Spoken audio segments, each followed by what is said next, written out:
An elderly black man in simple clothes steps into a prestigious restaurant. Whispers follow him as the waitress coldly states, "We don't serve people like you here." His quiet dignity masks something unexpected.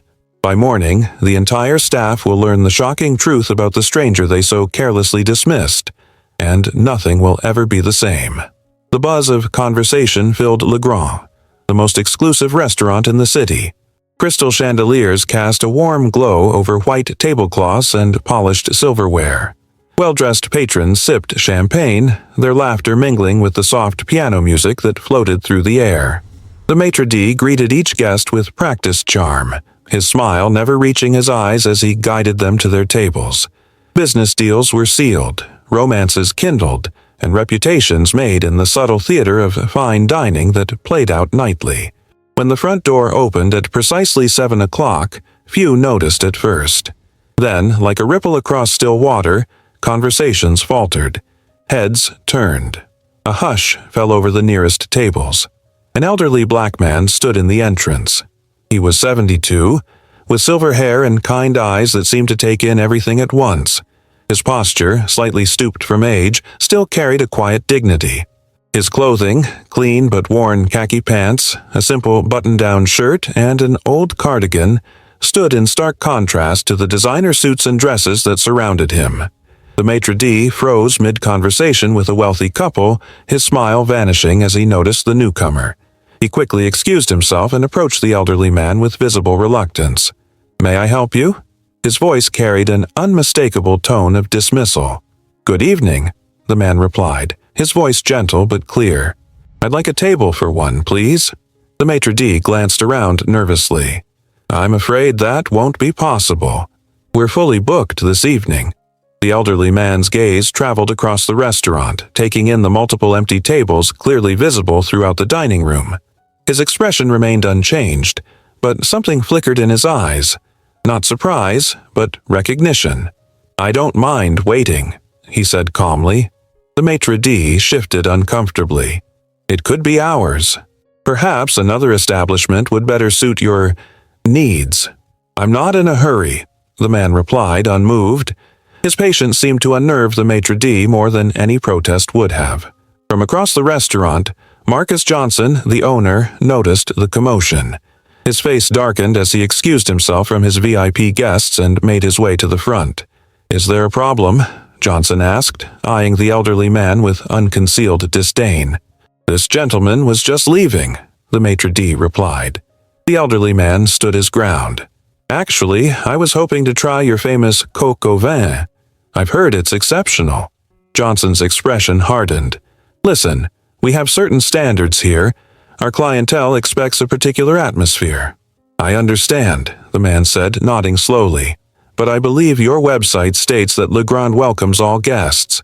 A young assistant manager named David Chen watched the interaction from nearby, discomfort evident on his face. He recognized the elderly man from somewhere but couldn't place him. What he did recognize was the unfairness unfolding before him. Johnson, cornered by his own public policy, forced a tight smile. "Of course. Emma," he called to a young waitress, "please seat this gentleman at table 43. Emma's eyes widened. Table 43 was the worst in the house, tucked beside the swinging kitchen doors where noise and heat made dining unpleasant. "Right away, sir," she replied, grabbing a simple menu rather than the leather-bound version offered to other guests. As the elderly man followed Emma through the restaurant, whispers and stares tracked his progress. He seemed not to notice, but his eyes missed nothing. Not the sneers, the shocked glances, or the few looks of sympathy quickly hidden. What no one in the restaurant realized was that they were in the presence of Albert Mitchell, the reclusive billionaire who owned the Apex building, and half the commercial real estate in the city. The same man who held the lease to Le Grand and whose name appeared on the paychecks of everyone working there. Albert Mitchell had built his fortune from nothing, weathering decades of discrimination and obstacles that would have broken lesser men. He had learned long ago that true power lay not in demanding respect, but in observing those who denied it. And tonight, Albert Mitchell was watching very carefully indeed. What would you do if you noticed you were being rejected in a luxury establishment? Would you confront the situation or, like Albert, patiently observe before taking action? Follow our channel and drop a like to discover how this surprising story unfolds. Albert's vindication is just beginning. Emma led Albert to table 43 with obvious reluctance, her steps quickening as they passed through the main dining area. She could feel the stares of other patrons boring into her back, their judgment as palpable as the heat rolling through the constantly swinging kitchen doors. "Here you are," she said, gesturing to the small table wedged against the wall. Unlike the other tables with their crisp white tablecloths and elegant place settings, this one had a paper covering and mismatched cutlery. The chair wobbled slightly when Albert pulled it out. "Thank you," Albert said, sitting down with unhurried grace. His eyes, sharp and observant, noted each detail of his surroundings while his face remained pleasantly neutral. Emma placed a single, dog-eared menu before him. "The kitchen is closing soon, so you'll need to order quickly," she lied, not meeting his eyes. At a nearby table, 3 business executives in expensive suits glanced over, their conversation dropping to stage whispers that were clearly meant to be overheard. "Standards really have fallen," one said, swirling his wine ostentatiously. "Some people simply don't know their place," another replied. The third laughed. "They'll let anyone in these days." Albert opened his menu, seemingly absorbed in its contents while his ears caught every word. He had developed this skill over decades, appearing oblivious while absorbing everything. It had served him well in business negotiations and board meetings where opponents underestimated him due to his race and humble beginnings. Emma hovered nearby, clearly impatient. "Do you need help understanding the menu?" she asked with thinly veiled condescension. "No, thank you," Albert replied. "I believe I'll have the chef's tasting menu with the wine pairing." Emma's eyebrows shot up. The tasting menu was the most expensive option, normally reserved for the restaurant's elite clientele. "That's $350 per person." "I'm aware," Albert said simply. Emma fidgeted with her notepad. "We, don't serve that to—" She caught herself, but not quickly enough. "To people like me?" Albert finished for her, his voice remaining gentle despite the blatant discrimination. Her cheeks flushed. "The chef's menu requires advance notice." "I see," Albert said. "In that case, I'll have the filet mignon, medium rare, with the truffled potatoes and asparagus, and a glass of your 2015 Chateau Margaux." Emma scribbled down his order, her handwriting unnecessarily aggressive.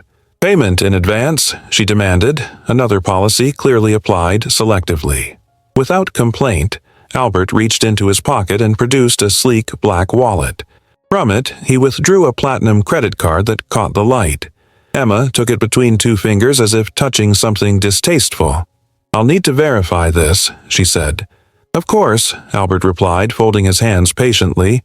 Emma hurried to the manager's station where Johnson was waiting expectantly. They huddled over the card, making a show of scrutinizing it while occasionally glancing back at Albert. After a deliberately long time, Johnson approached the table. "Sir, we need to verify the authenticity of this card," he said, his tone suggesting he believed it was fraudulent.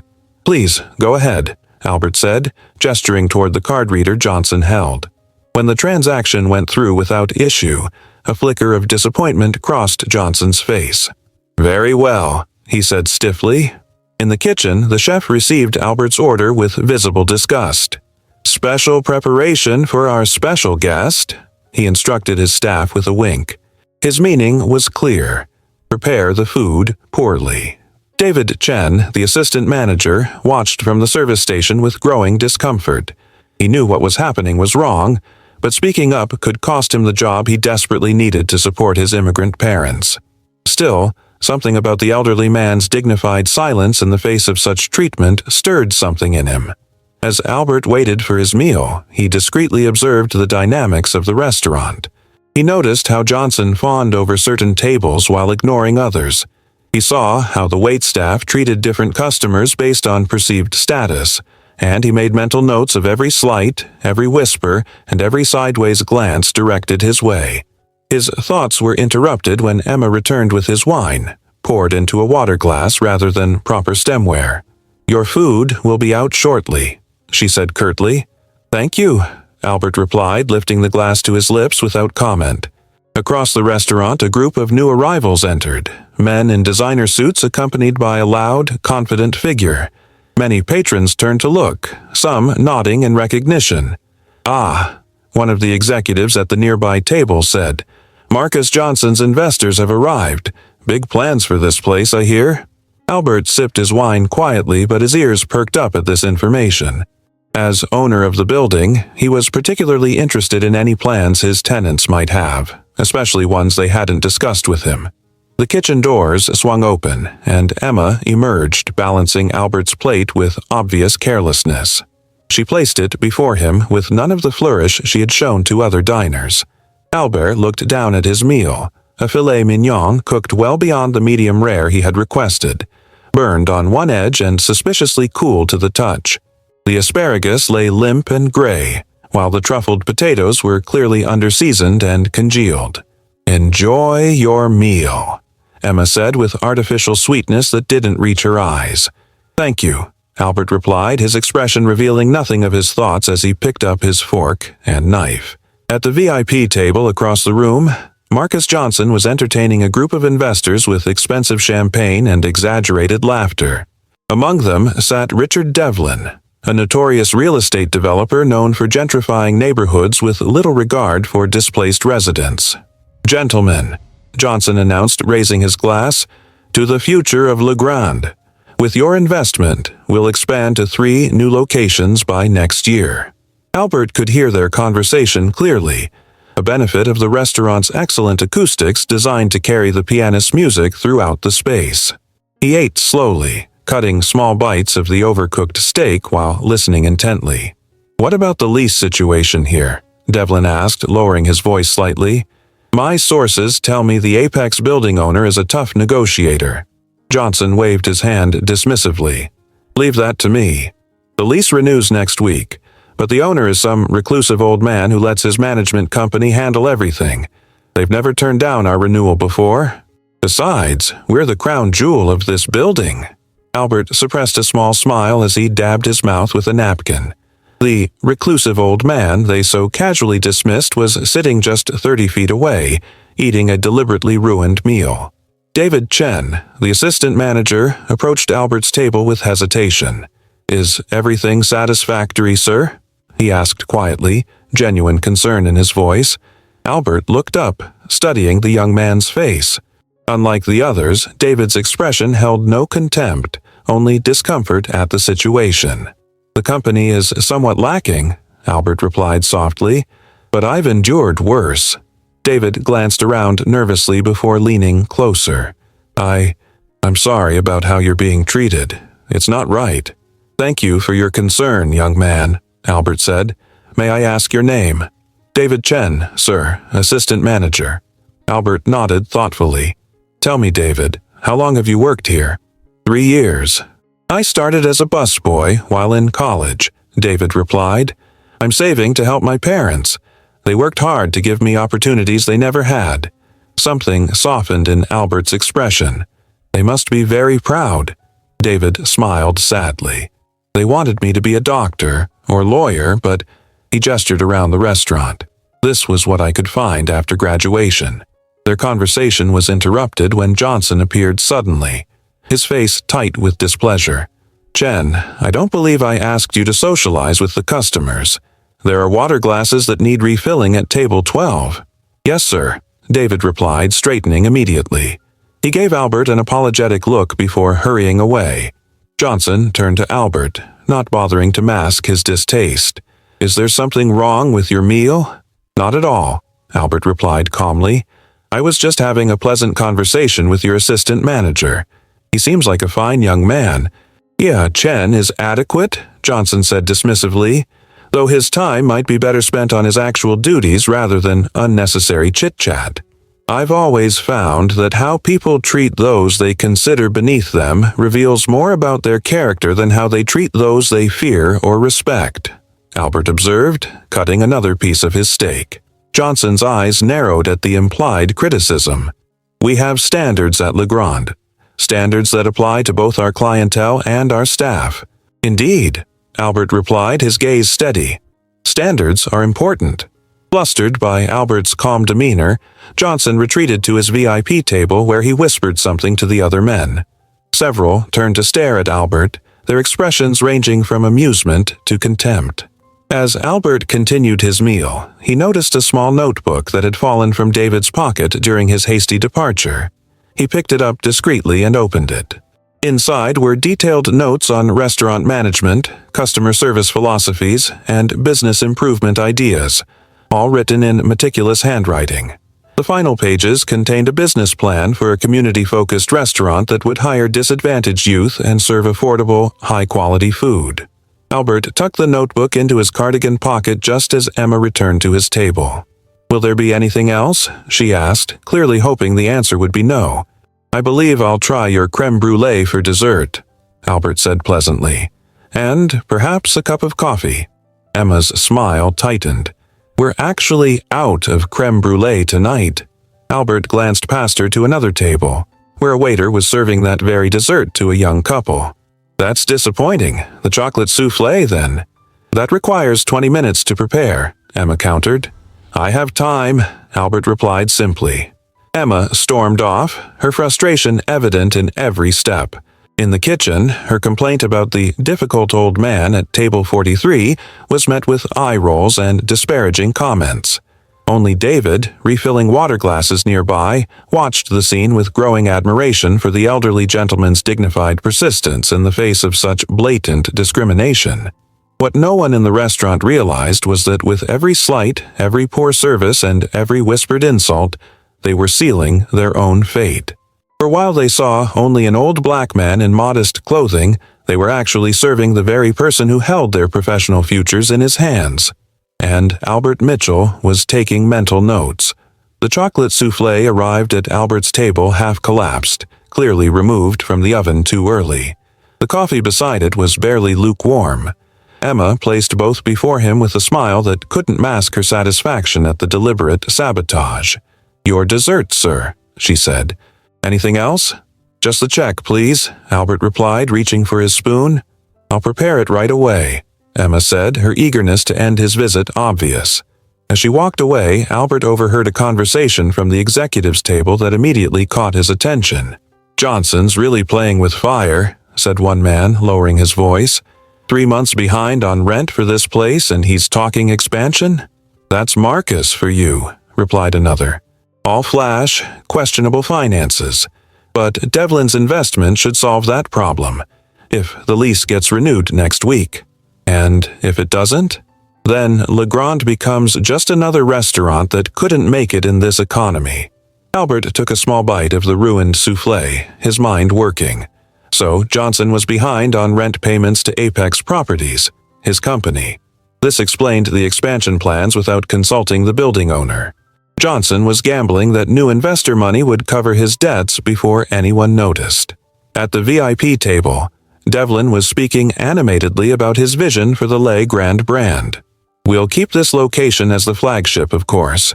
The Apex building has the right prestige factor, but we'll need to adjust certain aspects of the operation." His gaze drifted meaningfully toward Albert's table. "I completely understand," Johnson replied with a knowing look. "We're very selective about maintaining our atmosphere. Speaking of which," he nodded toward Emma, who was approaching with Albert's check. She placed the leather folder on the table with barely concealed contempt.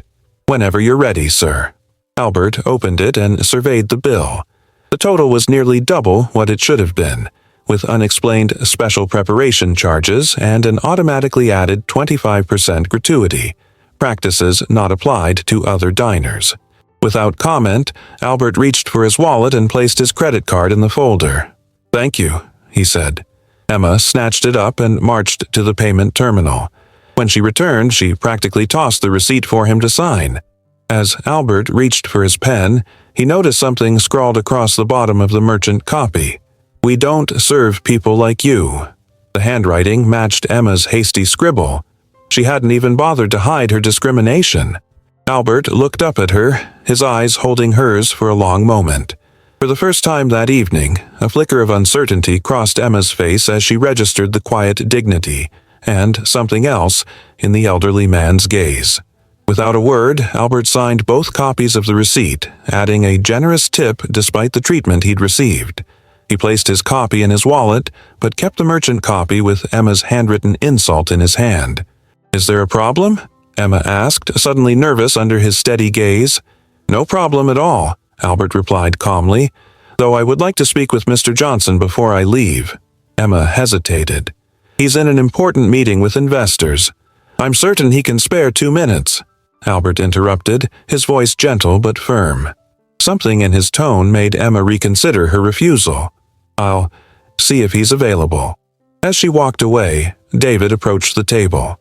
"Sir, I believe I dropped my notebook earlier. Have you seen it?" Albert reached into his pocket and retrieved the small book. "An interesting read," he said, handing it back. "Particularly your business plan." David blushed. "Just a dream, really." "Dreams are the foundation of reality," Albert replied. "Your ideas about community engagement and opportunity creation are quite impressive." "Thank you," David said, surprised by the genuine praise. "Not many people understand what I'm trying to accomplish." "I understand more than you might think," Albert said with a small smile. He glanced toward the VIP table where Johnson was reluctantly excusing himself from his investors. "It seems Mr. Johnson will see me now." David looked concerned. "Be careful with him, sir. He's not—" "A kind man," Albert finished. "I've gathered that. Don't worry about me, young man. I've dealt with Marcus Johnsons all my life." Johnson approached with undisguised annoyance. "My hostess says you wanted to speak with me?" "Yes," Albert said, rising to his feet. "I wanted to thank you personally for the experience I've had at Legrand this evening." Confusion flickered across Johnson's face, quickly replaced by smugness. He clearly assumed Albert was attempting to save face after being mistreated. "Of course, we strive to provide memorable experiences for all our guests." "Memorable indeed," Albert agreed. "I've been particularly interested in observing how you and your staff operate when you believe no one of consequence is watching." Johnson's smile faltered slightly. "I'm not sure what you mean." Albert's voice remained pleasant, but took on a new edge of authority. "Let me be clear, Mr. Johnson. I've been taking note of how your establishment treats people based on appearance rather than character. Now, see here," Johnson began, his face darkening. "No, Mr. Johnson. You see here." Albert handed him the receipt with Emma's handwritten insult. "Is this the standard of service you endorse at Legrand?" Johnson glanced at the receipt, his expression shifting from anger to alarm as he read Emma's words. For the first time that evening, a flicker of concern crossed his face. Legal liability and potential public relations damage clearly flashed through his mind. "This is completely unacceptable," Johnson stammered, suddenly defensive. "I assure you, this waitress will be disciplined immediately. This doesn't reflect our values at all." "Doesn't it?" Albert asked quietly. "From what I've observed tonight, it perfectly reflects the values demonstrated by you and your staff." Johnson's face reddened. "I don't have to stand here and be accused by whom, Mr. Johnson?" Albert's voice remained calm, but something in his eyes made Johnson stop mid-sentence. "By people like me?" The restaurant had grown quiet, the nearby tables now openly watching the confrontation. Even the VIP table of investors had paused their conversation, sensing something significant unfolding. Albert reached into his pocket and withdrew a business card which he handed to Johnson. "I believe we have matters to discuss regarding the future of Legrand in the Apex building." Johnson glanced down at the card, his face draining of color as he read the name embossed in simple gold lettering. Albert Mitchell, CEO and owner, Apex Properties. The realization of exactly who he had been mistreating all evening hit Johnson like a physical blow. He looked up at Albert, his mouth opening and closing without producing sounds. Mr. Mitchell, I had no idea," he finally managed to stammer. "Clearly," Albert replied, buttoning his cardigan. "My office will contact you in the morning about your lease situation. It expires tonight at midnight, I believe." With those words, Albert Mitchell turned and walked calmly toward the exit, leaving a stunned silence in his wake. As he passed the VIP table, even the arrogant Richard Devlin seemed to shrink in his seat. Just before reaching the door, Albert paused beside David Chen. "Mr. Chen, I wonder if you might be available for a meeting tomorrow morning. I believe your business plan deserves serious consideration." David's eyes widened. "Yes, sir. Absolutely." Albert smiled and handed him another business card. 9 o'clock then. The Apex building, top floor. As Albert Mitchell stepped out into the night, the restaurant behind him erupted into chaos. Marcus Johnson stood frozen, the business card trembling in his hand as the implications of what had just happened crashed over him like a tidal wave. The elegant gold lettering seemed to mock him. Albert Mitchell, CEO and owner, Apex Properties. The elderly black man he and his staff had humiliated throughout the evening wasn't just another customer. He was their landlord, the owner of the very building that housed LeGrand. The man who could, with a single word, end Johnson's prized restaurant and his ambitious expansion plans. "Marcus, what's happening?" Richard Devlin called from the VIP table, his voice cutting through the stunned silence that had fallen over the restaurant. Johnson couldn't speak. He simply held up the business card, his face ashen. Devlin squinted to read it from a distance, then swore under his breath. The other investors exchanged worried glances as they realized something had gone terribly wrong. Emma, who had been watching from a distance, approached nervously. "Sir, is everything okay?" Johnson turned on her, his shock quickly transforming into fury. "You!" he hissed, thrusting the receipt with her handwritten insult in her face. "Do you have any idea what you've done?" Emma flinched. I was just... That old man you insulted is Albert Mitchell." Johnson's voice rose with each word. "The owner of the Apex building, our landlord."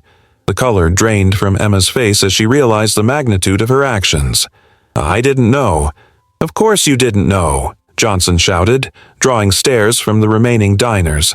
"But that's the whole point. We treat everyone with respect because we never know who they might be."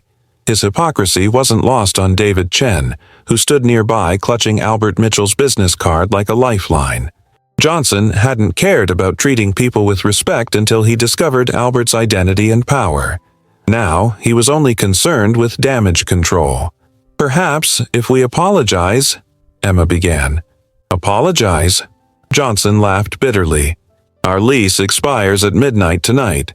Mitchell already said his office would contact us tomorrow about our lease situation. Do you understand what that means? We're finished. All because you couldn't keep your bigotry to yourself." Emma's eyes filled with tears, but they were tears of fear rather than remorse. "You can't blame this all on me. Everyone saw how you treated him, too." "Get out," Johnson shouted, pointing toward the door. "You're fired. Get your things and get out of my restaurant." As Emma fled toward the break room, Johnson turned to find Devlin and the other investors standing behind him, their expressions ranging from anger to disbelief. "You told us this lease renewal was a sure thing," Devlin said coldly. "You said there would be no problems." "There wouldn't have been if..." "If what?" Devlin interrupted. "If you hadn't shown your true colors to the one person who holds your fate in his hands." He shook his head in disgust.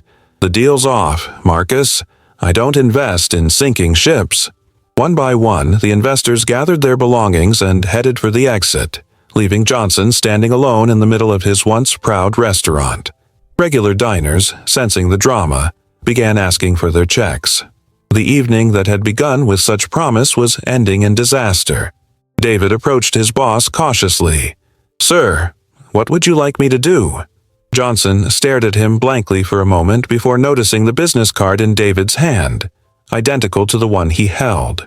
"He gave you his card, too." "Yes, sir," David replied, unable to keep a note of hope from his voice. "Mr. Mitchell invited me to meet him tomorrow morning." Johnson's eyes narrowed. "What for?" He seemed interested in my restaurant concept." "Your concept?" Johnson repeated, his voice rising again. "You've been planning to leave? After everything I've done for you?" David straightened his shoulders.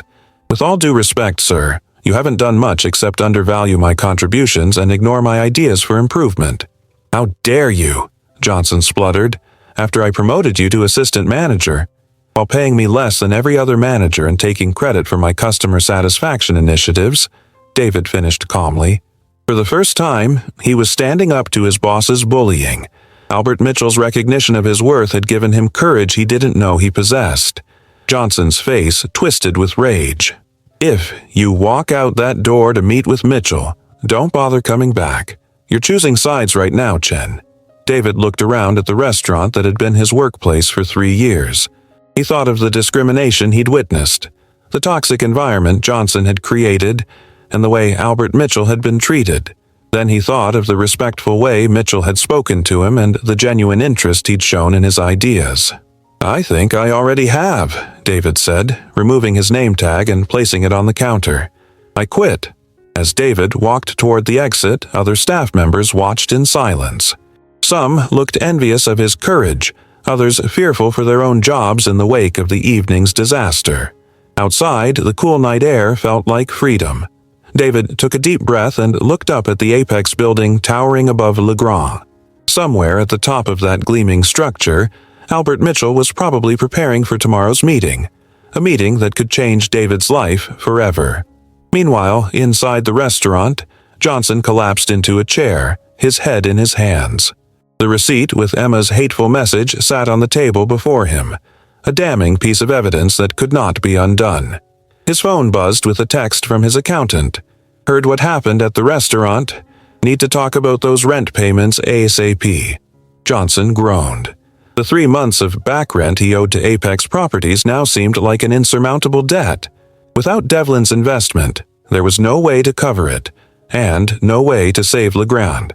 In the kitchen, the remaining staff whispered among themselves, the news spreading quickly. The chef who had deliberately ruined Albert's meal stood pale-faced by the stove, wondering if his actions would cost him his reputation in the city's competitive culinary scene. As midnight approached, the final customers departed, leaving Le Grand empty except for shell-shocked staff members. The lease that had seemed secure that morning now dangled by a thread, ready to expire in minutes.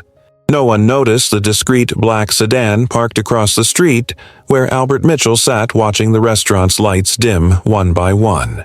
He opened a leather portfolio on his lap and reviewed the notes he'd made throughout the evening. Every slight, every insult, every moment of discrimination documented in his neat handwriting. Next to these notes lay a new document, prepared by his legal team years ago for situations exactly like this one. The Community Accountability Initiative outlined specific conditions for businesses that occupied Apex Properties, conditions that could transform discriminatory establishments into models of diversity and inclusion. Albert had never needed to implement it before. But tomorrow, Legrand would become the test case for a new approach to tackling institutional bias, not through punishment alone, but through transformation. As the clock struck midnight, the restaurant's lease officially expired. Legrand's fate now rested entirely in Albert Mitchell's hands, and he had plans that neither Marcus Johnson nor anyone else could possibly anticipate. Albert Mitchell's private elevator ascended silently to the penthouse suite atop the Apex building.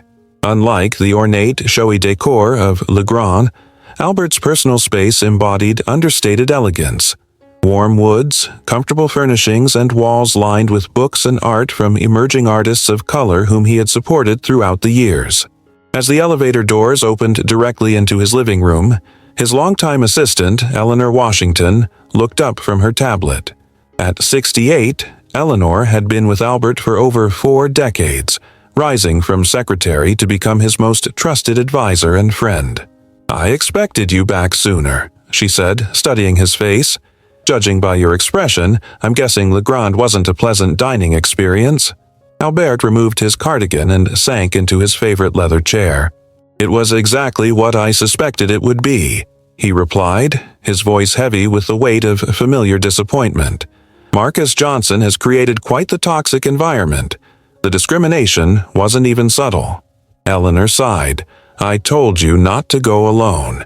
You could have taken me, or at least one of our legal team. And missed seeing how they truly behave?" Albert shook his head. "I needed to experience it firsthand, Eleanor. The way they treat an ordinary elderly black man tells me everything I need to know about the character of their establishment." He reached into his pocket and handed her the receipt with Emma's handwritten insult. Eleanor's eyes widened as she read it, then narrowed with controlled anger. "Bold enough to put it in writing," she said, her voice tight. I assume you're not renewing their lease. Albert gazed out the floor-to-ceiling windows at the city lights stretching before him. His reflection looked back, an old man who had climbed from poverty to power through intelligence, patience, and strategic thinking. Not in its current form, he replied thoughtfully, but I met someone interesting tonight. A young man named David Chen. Eleanor made a note on her tablet. Tell me about him. Assistant manager at Legrand. Treated me with genuine respect, even before he knew who I was. He has a business plan for a community-focused restaurant that would provide opportunities for disadvantaged youth. Albert smiled slightly. Reminds me of myself at that age, full of ideas and determination, but lacking resources and connections. You've invited him to meet you, Eleanor stated, knowing Albert's patterns after so many years. Tomorrow at 9. I'd like you to sit in. Eleanor nodded, already adjusting tomorrow's schedule on her tablet. And Johnson? What about him? Albert's expression hardened slightly. He'll receive a call at 8 a.m. informing him that his presence is required here at 10 a.m. to discuss his lease situation. And the 3 months of back rent he owes us? A symptom of deeper problems, Albert said, rising from his chair to pour himself a small glass of water. Did you know he's been seeking investment for expansion? 3 new Legrand locations, while he can't even pay rent for the original. Eleanor raised an eyebrow. Ambitious and irresponsible. Indeed. Albert sipped his water, his mind working through possibilities and plans. Pull the Community Accountability Initiative file. I think it's time we implemented it. Eleanor's eyes lit up. She had helped draft that initiative years ago, but Albert had been waiting for the right moment to launch it. Are you sure? Using Legrand as our first test case will cause quite a stir in the business community. Good, Albert replied firmly. It's time for more than quiet change, Eleanor. Sometimes transformation requires a public example. He walked to his desk and opened a drawer, removing a worn leather journal. Inside were decades of carefully documented instances of discrimination he had faced. From being denied bank loans in his early years to the subtle exclusions from elite business circles even after he had amassed his fortune. We've been patient long enough, Albert said, flipping through the pages of painful memories. Legrand will be just the beginning. Eleanor nodded, understanding the weight of this decision. I'll have everything ready for tomorrow's meetings. As she left for the night, Albert remained at his window, watching the city that had both rejected and reluctantly accepted him over the years.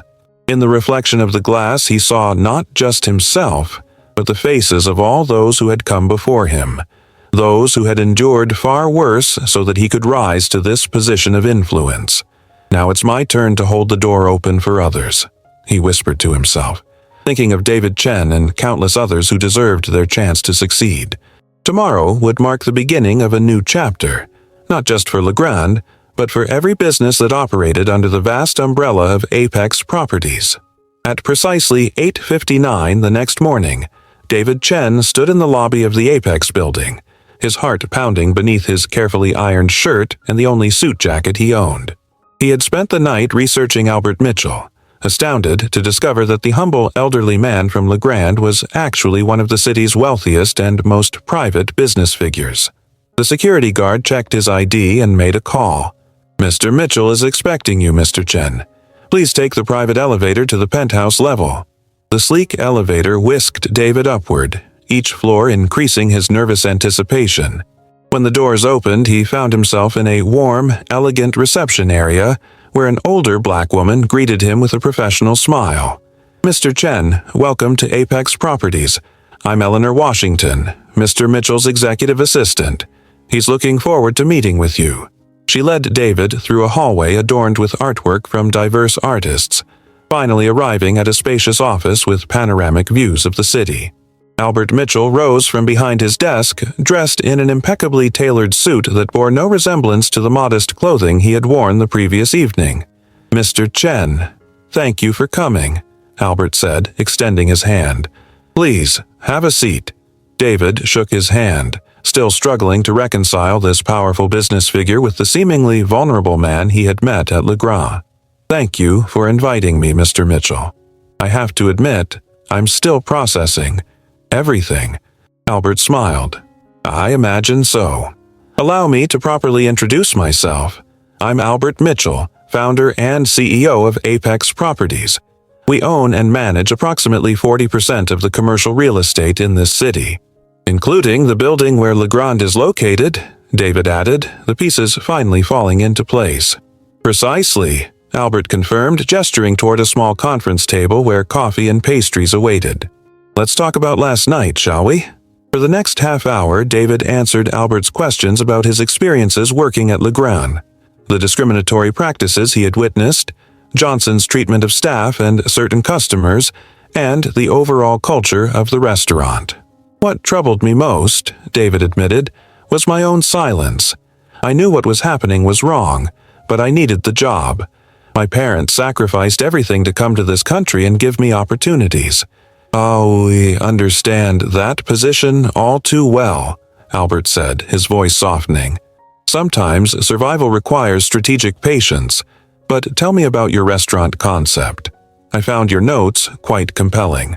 David's eyes lit up as he explained his vision for a community-focused restaurant that would provide culinary training and employment opportunities for youth from disadvantaged backgrounds, while serving high-quality, affordable food that honored diverse culinary traditions. The goal isn't just profit, David explained passionately. It's creating a sustainable business that lifts up the community around it. Albert and Eleanor exchanged meaningful glances. That aligns remarkably well with our Community Accountability Initiative, Eleanor noted. What's that? David asked. Albert leaned forward. A program we've developed to transform businesses that occupy our properties into more equitable and community-focused operations. Legrand was going to be our first test case. He paused. But perhaps there's an even better approach. A knock at the door interrupted their conversation. Eleanor checked her watch. That would be Mr. Johnson. He's right on time for his 10 o'clock meeting. Albert turned to David. Would you mind staying? What happens next concerns you as well. David nodded, his curiosity piqued. Eleanor opened the door to reveal Marcus Johnson, his normally confident demeanor replaced by nervous trepidation. He froze momentarily upon seeing David seated with Albert. Mr. Johnson, please join us, Albert said, his tone coolly professional. Johnson entered hesitantly, extending his hand. Mr. Mitchell, I want to express my deepest apologies for last night's unfortunate— Please, take a seat, Albert interrupted, ignoring the outstretched hand. We have important matters to discuss regarding the future of Legrand. Johnson sank into a chair, his face pale with anxiety. Of course, I understand our lease has technically expired, but I'm prepared to pay the back rent immediately. He placed a checkbook on the table. I've brought payment for all outstanding amounts, plus penalties. Albert regarded him silently for a moment. Mr. Johnson, this isn't merely about money. It's about values and conduct. The receipt from last night was merely the visible evidence of a culture you've cultivated at Legrand, a culture my company can no longer support. Johnson's shoulders slumped as the reality of his situation became clear. Are you terminating our lease permanently? That depends, Albert replied, sliding a document across the table. These are the conditions under which Apex Properties would consider a new lease agreement for Legrand. As Johnson read the document, his eyes widened with each paragraph. This is extraordinary. You want a complete overhaul of our hiring practices? Mandatory anti-discrimination training? A community apprenticeship program? 20% of profits directed to local education initiatives? He looked up in disbelief. This would completely change the nature of my restaurant. That, Albert said firmly, is precisely the point. Johnson stared at the document before him, his fingers trembling slightly as he turned each page. The Community Accountability Initiative outlined by Apex Properties wasn't just a set of conditions. It was a comprehensive transformation plan that would fundamentally alter every aspect of Legrand's operation. This is impossible, he finally sputtered.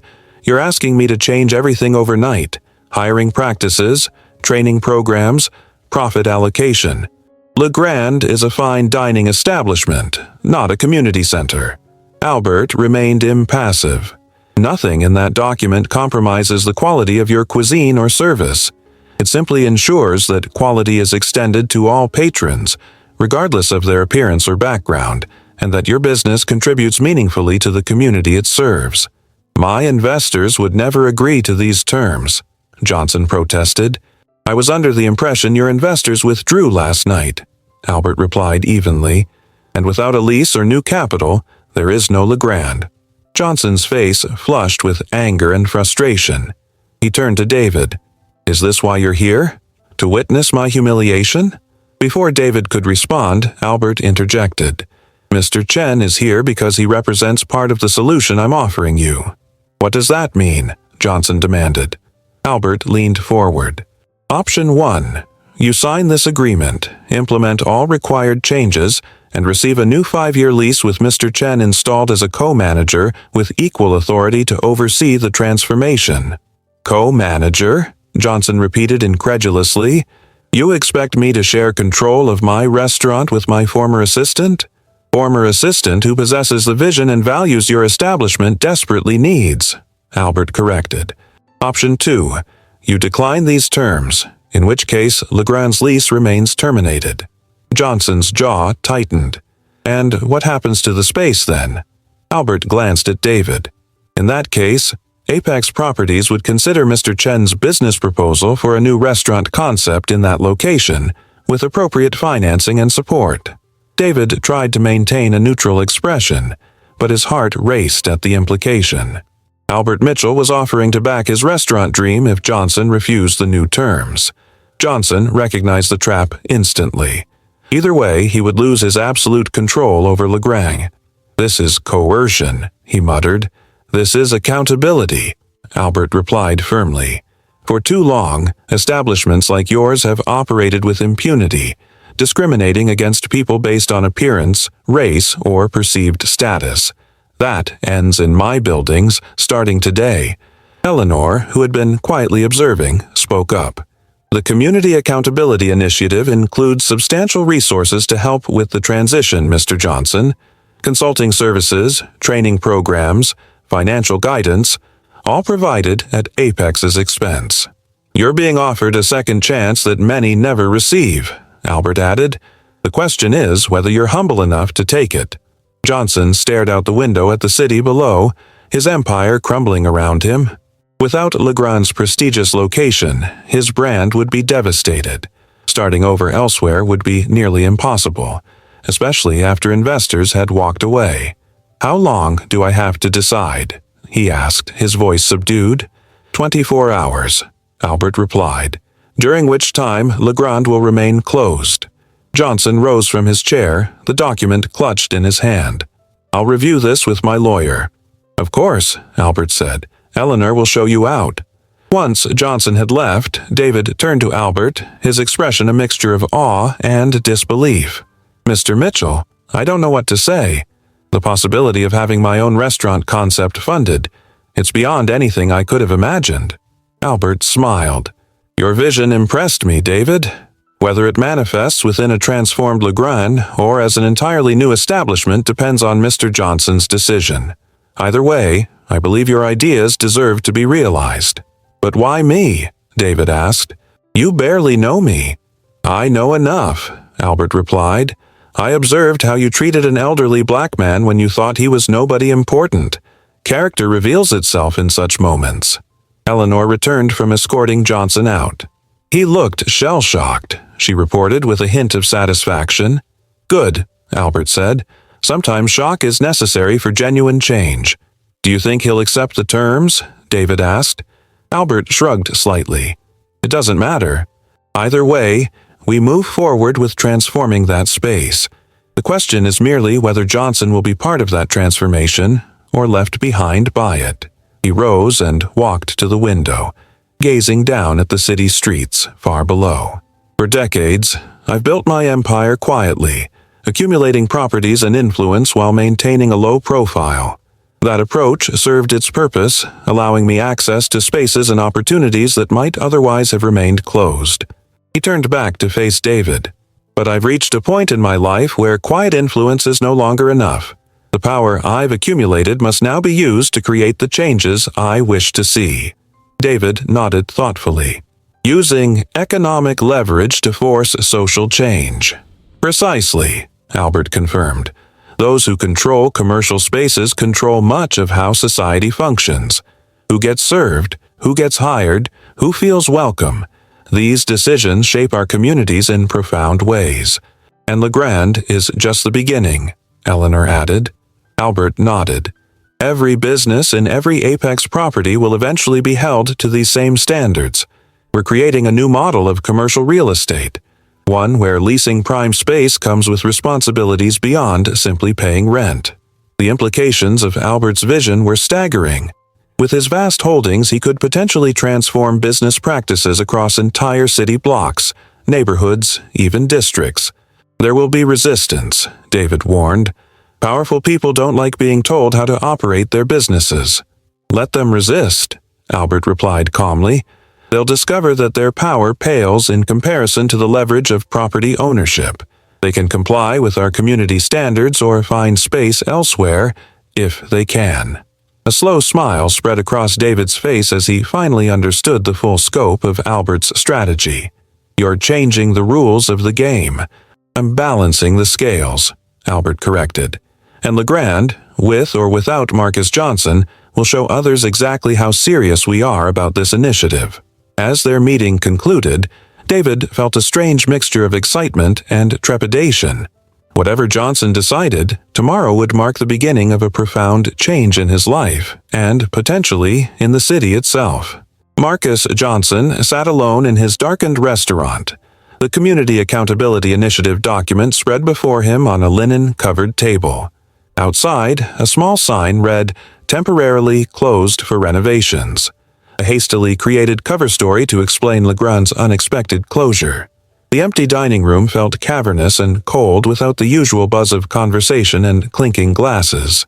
Johnson had spent 5 years building Legrand into the city's most exclusive dining experience, carefully cultivating an atmosphere of exclusivity and prestige.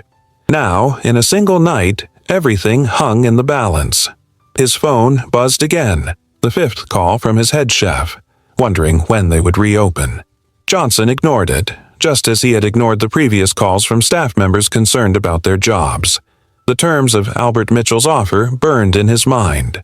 Converting Legrand into some kind of community-focused establishment, sharing management with David Chen, his former assistant, allocating profits to educational initiatives instead of his own pocket. The very thought made him bristle with indignation. Yet, the alternative, losing his prime location in the Apex building, was unthinkable. Restaurant spaces of this caliber simply didn't become available in this city. Starting over elsewhere would mean years of rebuilding his reputation and clientele. The sound of keys in the lock interrupted his brooding. Emma, the waitress he had fired the previous night, stood in the doorway, surprise registering on her face when she saw him. "I came to collect my things," she said hesitantly. "I didn't think anyone would be here." Johnson gestured tiredly toward the back. "Go ahead." Instead of heading to the staff room, Emma hovered nervously. "Is it true? About that old man being the owner of the building?" "Albert Mitchell," Johnson confirmed, his voice hollow. "One of the richest men in the city." Emma's shoulders slumped. "And I wrote that note on his receipt." "Yes, you did." Johnson couldn't keep the bitterness from his voice. "Your personal touch may have just cost 40 people their jobs." Emma sank into a chair across from him, her defiance crumbling. "I never meant for—" "Of course you didn't," Johnson interrupted. "None of us ever mean for our actions to have consequences. We just expect to get away with them." He pushed Mitchell's document toward her. "He's offering terms for a new lease. Essentially, he wants to transform Legrand into some sort of community-focused establishment with diversity initiatives and apprenticeship programs." Emma scanned the document, her eyes widening. "This would change everything." "That's the point," Johnson said. "Mitchell is using his power to force his social justice agenda on my business." "Our business," Emma corrected quietly. "All of us who work here." Johnson looked at her sharply. "I built Legrand from nothing. I took all the risks. And now we're all paying for them," Emma replied, meeting his gaze directly for the first time, "including your risk of allowing encouraging discrimination. Johnson started to retort, then stopped, struck by the unexpected pushback from his normally compliant employee. "When did you become so philosophical about business practices?" Emma looked down at her hands. "I've been up all night thinking about what happened, about what I wrote on that receipt." She hesitated. "My grandmother always says character is who you are when no one important is watching. Last night showed me who I am, and I'm not proud of it." Her words hit uncomfortably close to home. Johnson had spent years crafting an image of sophistication and excellence while privately harboring prejudices that influenced every aspect of his business. Albert Mitchell had simply exposed what was already there. "So, what would you do?" Johnson asked, surprising himself with the question. "Accept these terms? Let Mitchell dictate how I run my restaurant? Share authority with Chen?" Emma considered the question seriously. "What I wrote on that receipt was wrong, but it didn't come from nowhere. It came from the culture you created here, Mr. Johnson. If I felt comfortable writing that, what does that say about Legrand?" Johnson had no answer. Emma stood to leave. "For what it's worth, David was always the one who tried to make things better here. He's the one who suggested sensitivity training last year, which you rejected. He's the one who advocated for promoting Luis from dishwasher to prep cook when everyone else overlooked his talent." She paused at the door. Maybe sharing authority with him wouldn't be the worst thing. After she left, Johnson remained at the table, her words lingering in the empty restaurant. For the first time, he forced himself to honestly examine the culture he had created at Legrand. Not just what was written in the employee handbook, but the unspoken expectations and subtle encouragements that had led to last night's disaster. His phone rang again, this time displaying his lawyer's number. "Martin," he answered. "What do you think of Mitchell's terms?" "Legally speaking, he's within his rights as the property owner," the lawyer replied. "These terms are unusual but not technically coercive. He's offering you a choice, just not one you like." "And my options if I refuse?" "Limited," his lawyer admitted. "Commercial lease spaces of this caliber are scarce. With investors backing out and 3 months of back rent, your negotiating position is weak. Mitchell knows this." Johnson thanked him and hung up, his decision crystallizing despite his resistance. Pride warred with pragmatism as he stared at Mitchell's document. Accepting these terms would mean admitting he had been wrong. About Legrand's culture, about his management approach, about David Chen's value. It would mean surrendering his absolute control and embracing a vision fundamentally different from the exclusive atmosphere he had cultivated for years. Refusing would mean starting over completely, losing everything he had built. As the afternoon sun slanted through Legrand's windows, Marcus Johnson reached for a pen and, with a hand that only slightly trembled, signed his name to Albert Mitchell's Community Accountability Initiative. Albert Mitchell sat in his office reviewing the signed agreement that Eleanor had just delivered.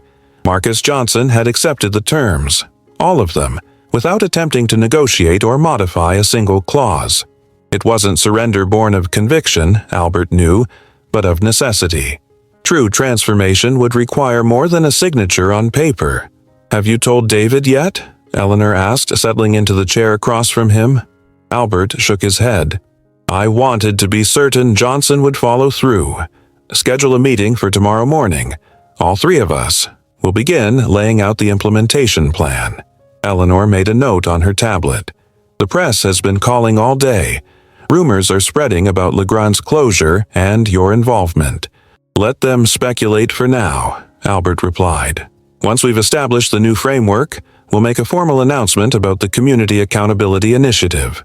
Legrand will be presented as the flagship partnership, not as a cautionary tale." "Generous of you," Eleanor observed. "Johnson doesn't deserve such consideration." Albert smiled slightly. "This isn't about what Johnson deserves. It's about creating successful, visible change that others will notice and emulate, either willingly or because they fear similar consequences." A knock at the door interrupted their conversation. Albert's grandson, Marcus Mitchell, a bright young man in his final year of law school, entered with a folder tucked under his arm. "Grandpa, I've finished reviewing the initiative documents for the other properties," he said, then noticed Eleanor. "Sorry, I didn't mean to interrupt." "Not at all," Albert replied warmly.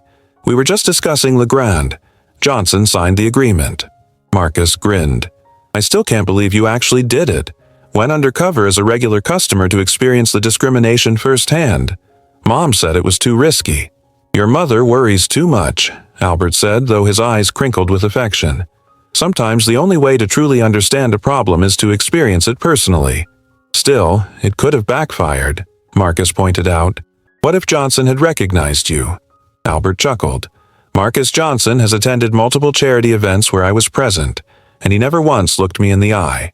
People like him see what they expect to see, and they never expect to see power in an old black man in simple clothes." Marcus nodded thoughtfully. A form of blindness that became their undoing. "Speaking of which," Eleanor interjected, "the building manager for the West Side Plaza complex reports similar issues with the boutiques there. Staff following black customers around, requiring ID for credit card purchases from certain demographics." Albert turned to his grandson. "What do the lease agreements for West Side Plaza stipulate regarding our right to implement new operational requirements?" Marcus consulted his folder. "Similar language to the Apex building leases. We have substantial latitude, especially at renewal time." He hesitated. "But imposing these changes across all properties simultaneously might trigger organized resistance. The Chamber of Commerce would likely get involved." "Let them," Albert replied confidently. "By the time the business community mobilizes, we'll have Legrand as our successful case study. It's easier to fight a theoretical threat than a proven model of positive change." Eleanor smiled knowingly. "You've been planning this for years, haven't you?" "Decades," Albert admitted. "Building my real estate portfolio piece by piece, inserting the right clauses into lease agreements, waiting for the perfect moment to leverage that ownership into meaningful change." He looked out at the city stretching below his window. "Property is power in America. Always has been. And now you're using that power to fight discrimination," Marcus said proudly. Albert shook his head slightly. "Not just fight it, transform the structures that enable it. Fighting is reactive. Transformation is creative." His phone buzzed with a message. "David Chen is downstairs," he announced. "I asked him to come by this afternoon to share the news." "I'll have him sent up," Eleanor said, rising from her chair.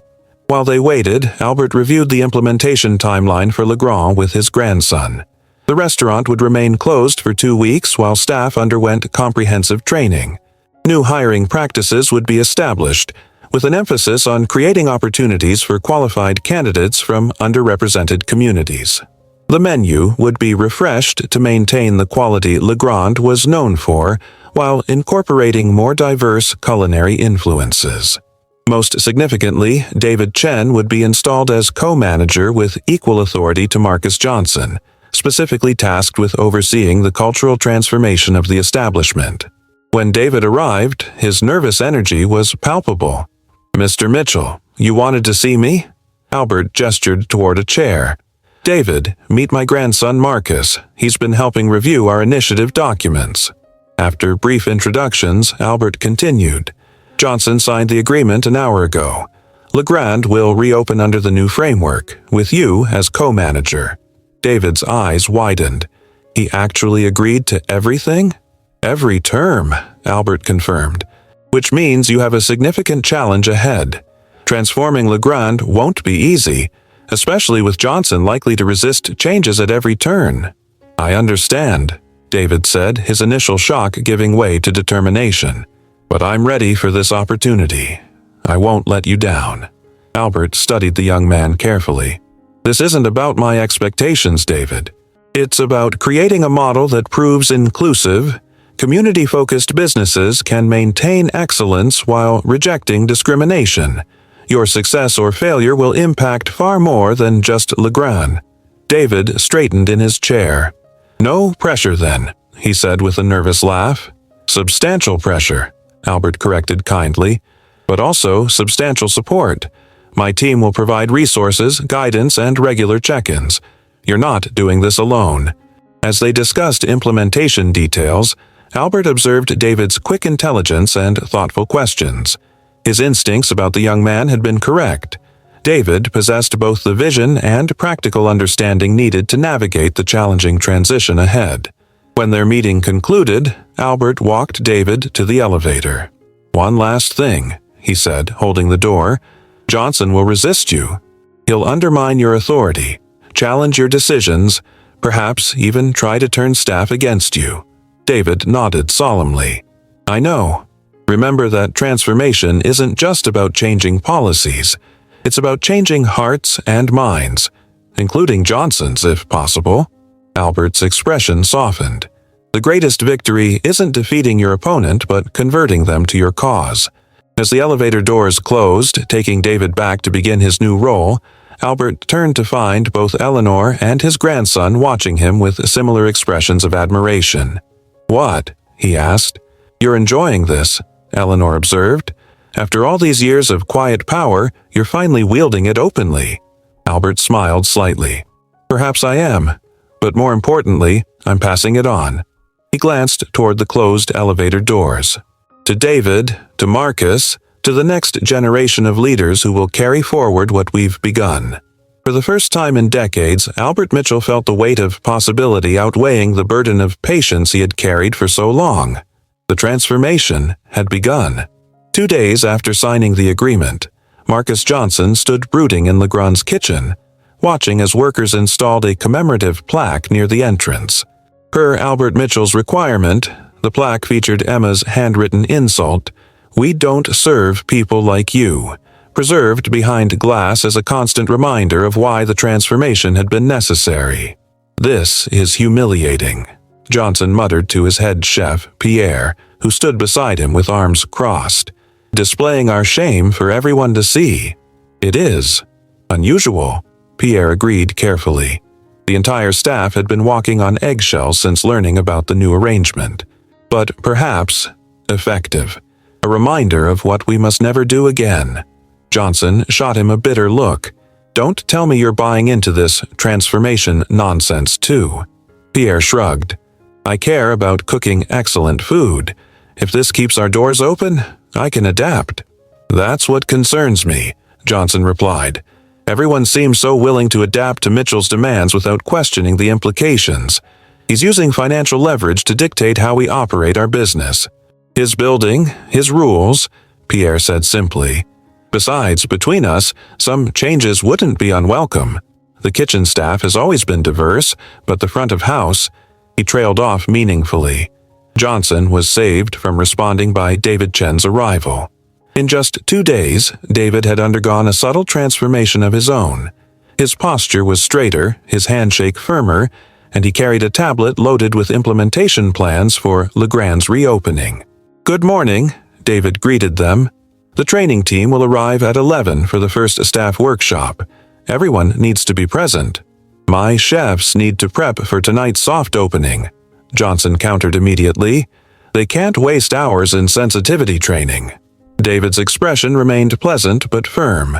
"The agreement specifies that all staff must complete the full training program before we reopen. No exceptions." "This is ridiculous," Johnson scoffed.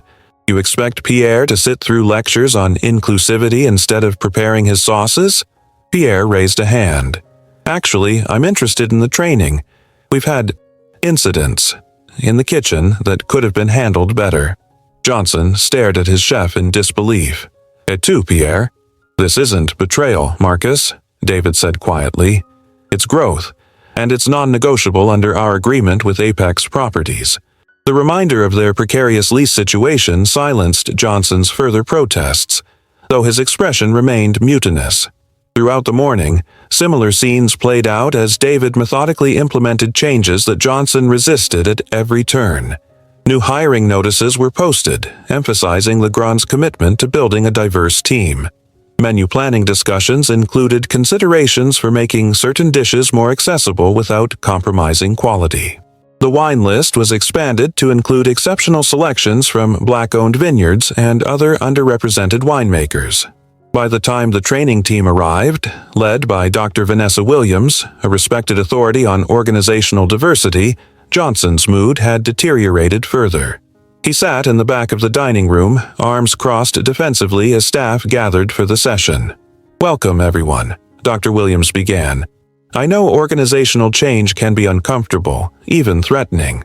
Today isn't about blame or shame, but about growth and opportunity." She projected a simple diagram showing how unconscious bias influences customer interactions, hiring decisions, and workplace culture, often without malicious intent but with harmful impact nonetheless. "The incident that precipitated these changes wasn't a random occurrence," she explained. "It was symptomatic of underlying cultural patterns that had become normalized within this establishment." Johnson shifted uncomfortably as several staff members glanced in his direction. "But here's the good news," Dr. Williams continued. "Research consistently shows that diverse, inclusive organizations outperform their more homogeneous counterparts. Diversity drives innovation, enhances problem-solving, and expands customer appeal."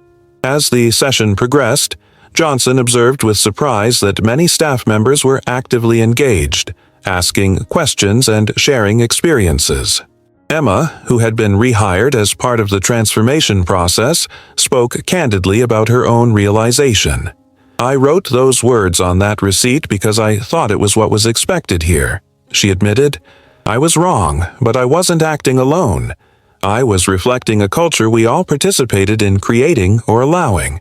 Her honesty seemed to break a dam, releasing stories from other staff members about instances of discrimination they had witnessed or perpetuated.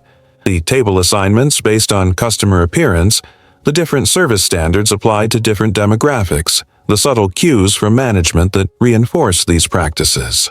Johnson sat stunned as his carefully cultivated restaurant culture was dissected before his eyes. Had he really created this environment? Had his pursuit of exclusivity morphed so easily into exclusion based on race and appearance?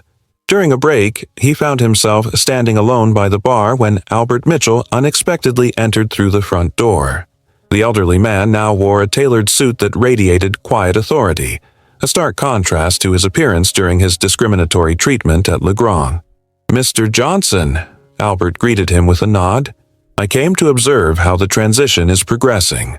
Johnson's instinct was to respond with hostility, but something held him back, perhaps the revelations of the morning, or simply exhaustion from fighting the inevitable. "Your transformation plan is proceeding exactly as designed," he replied with resigned sarcasm. "My staff is being re-educated, my restaurant's failure is memorialized on the wall, and my authority is undermined at every turn." Albert regarded him thoughtfully. "Is that truly what you're seeing? Because I observe a team engaged in meaningful discussion about how to create a more inclusive environment while maintaining the excellence that made Legrand successful in the first place."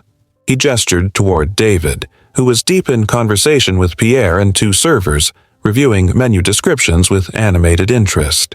"Your co-manager isn't destroying your vision, Mr. Johnson.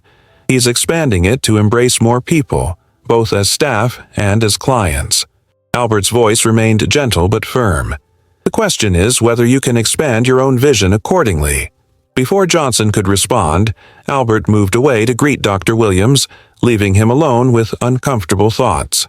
For the first time since this ordeal began, Johnson allowed himself to consider that perhaps, just perhaps, there might be value in what was happening to his restaurant. As the training resumed, he found himself listening more carefully, his initial resistance softening into reluctant curiosity. By late afternoon, when the session concluded with action planning for Legrand's reopening, Johnson surprised himself by contributing several ideas that integrated the restaurant's standards of excellence with more inclusive practices. David caught his eye across the room, offering a small nod of acknowledgement.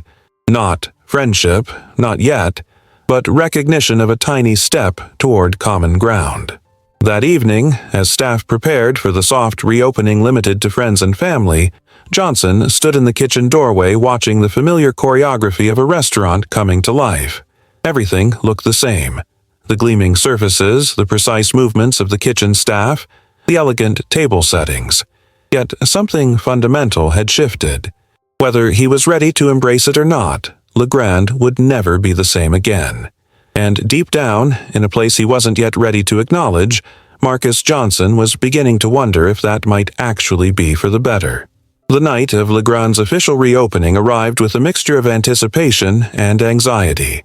The 2-week transformation period had been intense: comprehensive staff training, menu revisions, policy overhauls, and physical changes to the space itself. The restaurant now featured artwork from local artists of color, a more accessible entrance, and of course the commemorative plaque near the host stand that displayed Emma's infamous words as a permanent reminder. At precisely 5 o'clock, David and Marcus stood side by side at the entrance, preparing to welcome their first guests. Their relationship remained strained but professional, each recognizing the other's essential role in making the evening successful. "The reservation list is diverse tonight," David noted, reviewing the tablet in his hand. "Albert made sure of that. Many community leaders, educators, and various business owners are coming to see what we've done." Johnson adjusted his tie nervously. "And many of my regular clients are coming to see what's been done to their favorite restaurant." "It's still their favorite restaurant," David reassured him. "Just more welcoming to everyone now." The doors opened and guests began to arrive. Albert Mitchell came early, accompanied by Eleanor and members of his family. He greeted both managers warmly before taking a table in the center of the dining room, the same area where he had been denied seating during his incognito visit. Throughout the evening, the staff implemented their new training with varying degrees of comfort but universal commitment. Emma, now serving as the hospitality ambassador rather than a waitress, greeted each guest with the same level of respect and attention, regardless of their appearance or perceived status.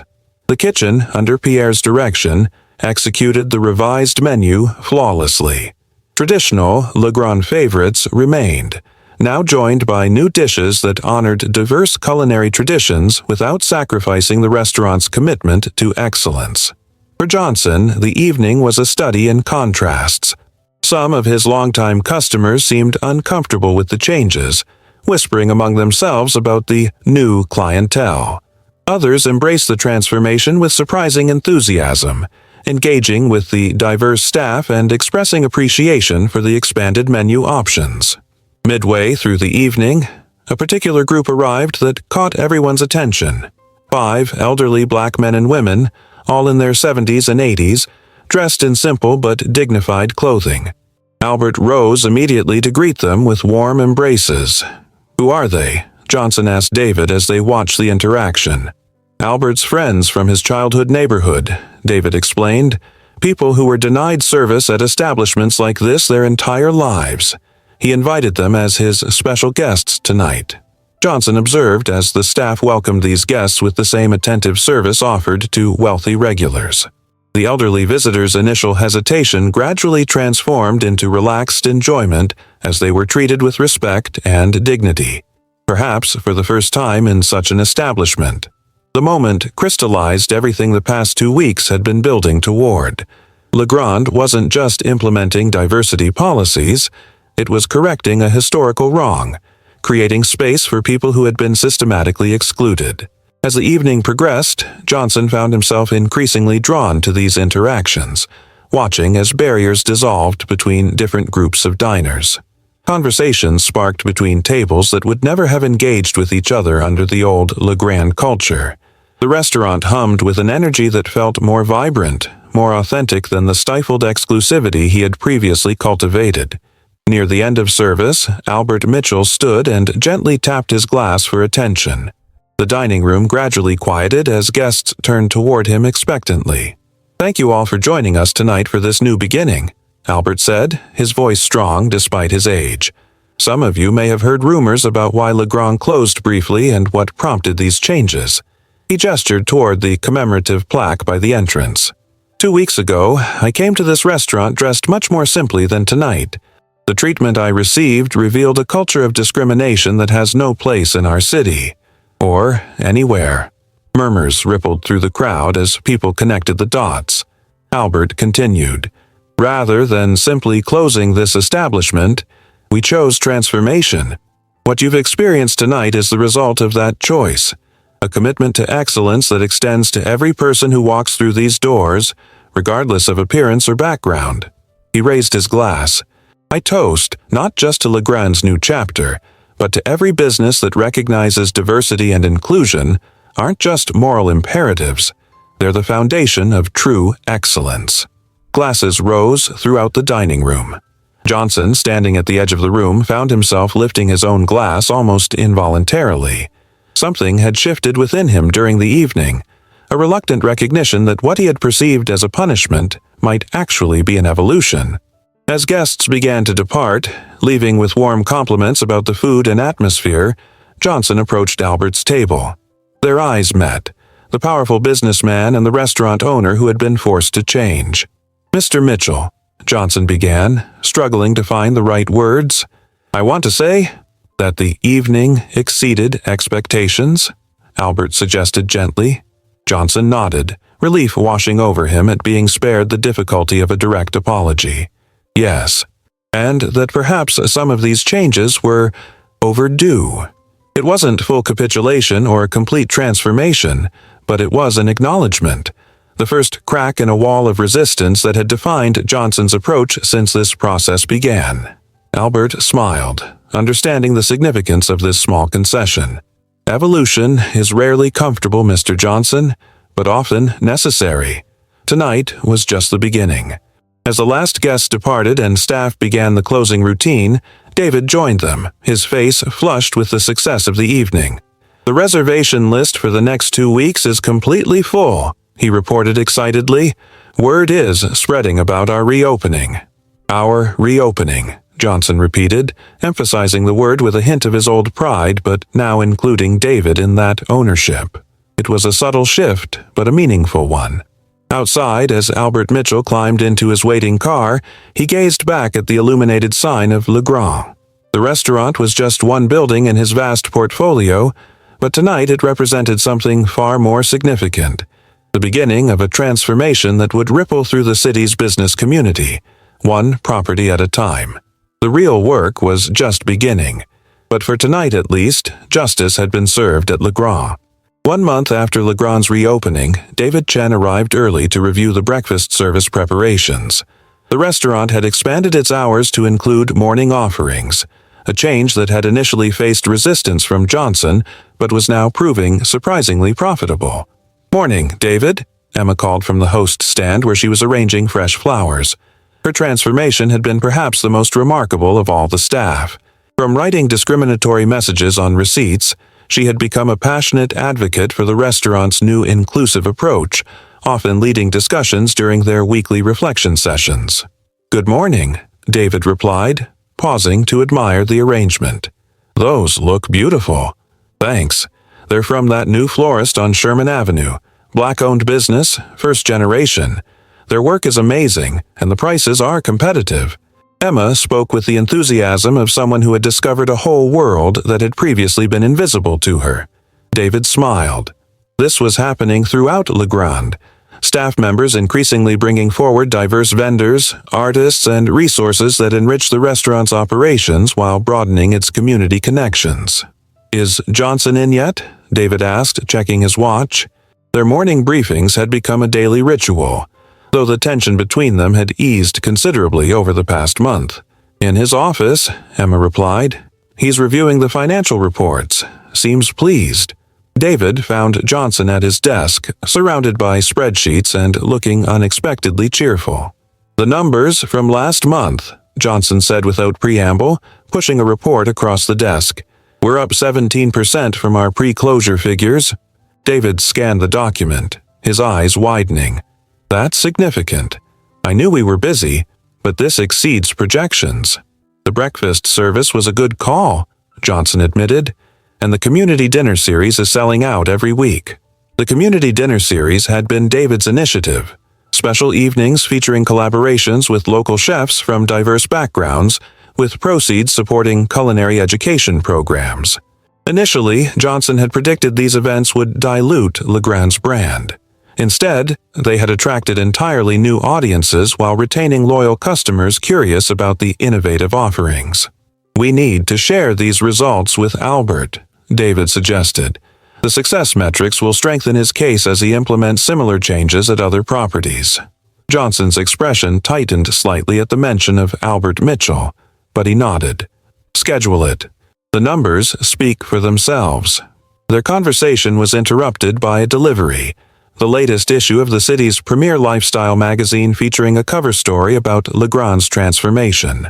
The article detailed the dramatic confrontation that had triggered the changes and highlighted the community accountability initiative that was now expanding to other businesses in Apex properties.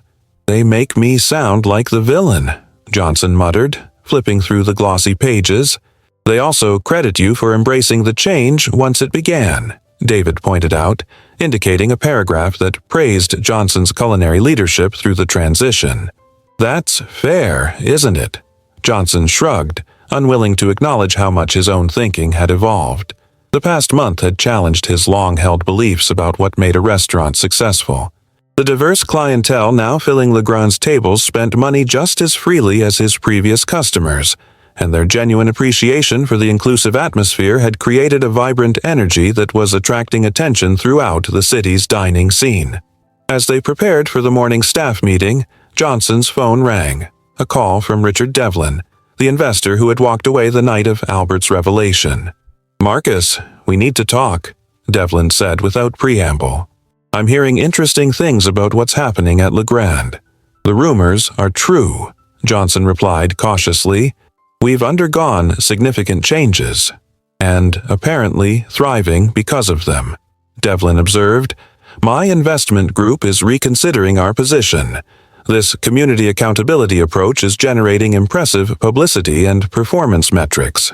Johnson caught David's eye across the room. "Are you saying you're interested in supporting our expansion again?" "I'm saying we're interested in discussing how this model might be replicated," Devlin clarified. "Mitchell is on to something here, and we'd rather be partners than adversaries. Can you arrange a meeting?" After ending the call, Johnson sat in stunned silence. The investors who had abandoned him a month ago were now seeking re-entry, attracted by the very changes they had previously rejected. "Everything okay?" David asked, noticing Johnson's expression. "Devlin wants back in," Johnson explained. "Apparently, social responsibility is marketable when it's profitable." David smiled knowingly. "Albert predicted this would happen. He said economic success would be the most convincing argument for many in the business community." "He's a shrewd old man," Johnson admitted with reluctant admiration. "He's changing the game," David corrected, "using the power of property ownership to create cascading change throughout the business ecosystem." As the restaurant filled with breakfast customers, a diverse mix of business people, families, and community members, Johnson observed the easy interactions between staff and patrons. Emma greeted an elderly black couple with the same warm professionalism she showed to a corporate executive in an expensive suit. In the kitchen, Pierre was mentoring a young apprentice from the community culinary program they had established. None of this would have happened without Albert Mitchell's intervention. The humbling thought struck Johnson with unexpected force. His resistance had nearly cost him everything, while acceptance of change had opened doors he hadn't imagined existed. Later that afternoon, Albert himself visited Legrand, accompanied by Eleanor and two business associates. David and Johnson greeted them together, their joint leadership now a seamless partnership rather than an awkward arrangement. "The financial reports are impressive," Albert noted after reviewing the documents they had prepared. "How would you explain the success?" Johnson and David exchanged glances, each waiting for the other to respond. Finally, Johnson spoke, his words carefully chosen. "We've expanded our definition of excellence," he said, "beyond the food and service to include who we welcome and how we engage with the community. It turns out exclusivity was actually limiting our potential." Albert smiled, hearing in Johnson's words not just acceptance of the imposed changes, but the beginnings of genuine conversion to a new business philosophy. "Precisely," he said, satisfaction evident in his voice, "and this is just the beginning." 1 year to the day after Albert Mitchell had walked into Legrand as an unwelcome guest, the restaurant hosted a special celebration. The anniversary event wasn't advertised as a commemoration of the discrimination incident, but everyone present understood its significance.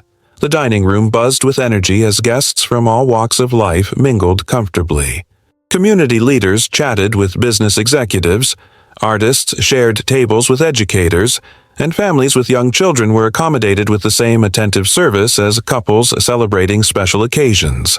At the center of it all sat Albert Mitchell at the same table where he had been reluctantly seated a year earlier. This time, however, he was surrounded by friends and family, including his grandson Marcus, who had recently joined Apex Properties full-time after completing law school. David Chen moved confidently through the room, greeting guests and managing the evening's flow with practiced ease. His year as co-manager had transformed him from a hesitant assistant into a respected leader in the city's restaurant community. The business plan Albert had discovered in his notebook was now becoming reality through a second location that would open next month, a community-focused establishment that would provide culinary training for disadvantaged youth while serving affordable, high-quality food. Marcus Johnson approached Albert's table, champagne flutes balanced on a silver tray. "A special vintage to mark the occasion," he said, serving Albert first with a respectful nod. The transformation in Johnson over the past year had surprised everyone, perhaps Johnson himself most of all. After initial resistance, he had gradually embraced the new direction, discovering unexpected fulfillment in LaGrange's expanded mission. His culinary expertise remained the foundation of their success, but it now served a vision larger than exclusive luxury. "Thank you, Marcus," Albert said, accepting the champagne. "How are preparations coming for the new location?" "On schedule," Johnson replied with genuine enthusiasm. "We've hired the first cohort of apprentices from the community program, and David's menu concept is exceptional. Partners in the true sense of the word now," Albert observed, noting the easy way Johnson referenced David's contributions. Johnson nodded, a reflective expression crossing his face. "I've been thinking about that night a lot recently. How close I came to losing everything because I couldn't see beyond my own narrow vision. And now," Albert prompted gently, "now I understand that true excellence includes everyone," Johnson replied. "The quality hasn't diminished by becoming more inclusive. It's been enhanced." Emma approached the table with a small, elegantly wrapped package. "Mr. Mitchell, the staff wanted to present you with something to mark this anniversary." Albert unwrapped the gift carefully to reveal a framed photograph of the entire LaGrange team, diverse in age, race, background, and ability, standing proudly in front of the restaurant. At the bottom, elegant calligraphy read, "Transformation begins with truth. Thank you for showing us ours." "This means a great deal," Albert said, visibly moved by the gesture. Emma, who had completed a management training program and now supervised front-of-house operations, smiled warmly. "What you did changed more than just the restaurant, Mr. Mitchell. It changed us." As the evening progressed, Albert rose to address the gathered guests. The room quieted immediately, respect evident in every attentive face. "1 year ago, I walked into this restaurant as a test, to experience firsthand how businesses in my properties treated people who looked like me when they believed no one of consequence was watching." His voice carried clearly through the space. "What happened that night was painful but not surprising. I had experienced similar treatment throughout my life." He gestured around the transformed restaurant. "What is surprising and deeply gratifying is what has happened since. LaGrange has become the model for our Community Accountability Initiative, which now encompasses 37 businesses across our properties. Each one has implemented similar changes, creating ripples of transformation throughout our city's commercial landscape." Albert raised his glass. "We toast tonight not to the memory of discrimination, but to the power of transformation when we have the courage to face uncomfortable truths." Glasses rose throughout the room as the diverse gathering unified in that moment of acknowledgement and celebration. Later, as the event wound down, Albert found himself standing beside the commemorative plaque that still displayed Emma's handwritten insult from a year ago. The young waitress who had once written those words now approached him, her expression thoughtful. "Sometimes I wish we could take that down," she admitted. "It reminds me of who I was at my worst moment." "That's precisely why it remains," Albert replied gently. "Not to shame you, but to remind all of us how easily prejudice can become normalized when left unchallenged." Emma nodded. "I've learned so much this year, about others, but mostly about myself." "As have we all," Albert said, patting her hand kindly. Outside, as Albert prepared to leave, he paused to look back at Le Grand, the beautiful building that had become something far more significant than a successful restaurant. It had become proof that change was possible, that institutions could be transformed, and that economic power could be leveraged for social good. David and Johnson stood together in the doorway, their unlikely partnership now a testament to what could happen when people moved beyond their prejudices to embrace a larger vision. Albert thought of all the properties in his portfolio, each representing an opportunity to create similar transformations. At 73, he knew his time for direct involvement was limited, but the foundation had been laid. His grandson, Marcus, would continue the work, as would David, Emma, and countless others who had experienced firsthand the power of purposeful change. As his car pulled away, Albert closed his eyes, feeling a sense of completion that had eluded him throughout his long, successful career. Money and property had given him influence, but what gave his life meaning was using that influence to open doors for others that had once been closed to him. The receipt with its hateful message had become something powerful, a catalyst for change that would continue long after he was gone. In the face of discrimination, Albert Mitchell had discovered that the most effective response wasn't just to gain power, but to transform it into opportunity for all who had been excluded. And that, perhaps, was his greatest legacy of all. What did you think of Albert Mitchell's transformation journey? On a scale of 0 to 10, how would you rate this story? If you were in his position, would you use your power to punish or to transform as he did? Share in the comments. Don't forget to follow our channel and leave a like for more inspiring stories like this one. Your opinion matters to us.